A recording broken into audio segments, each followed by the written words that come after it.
Sabato 27 aprile, San Liberale. È il 118° giorno dall'inizio dell'anno, ne mancano 248 al termine. Il sole sorge alle 6:04 e tramonta alle 20:13. La luna si leva a mezzanotte e tramonta alle 7:31.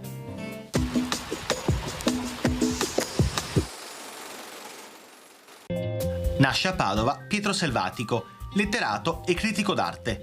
Autore di numerose opere, fra le quali una storia estetico-critica delle arti del disegno e un saggio sulla Cappella degli Scrovegni. Gli viene assegnato un buon posto nella storiografia artistica del XIX secolo. Gli si deve anche la creazione, in Padova, di una scuola artistica industriale, poi a lui intitolata.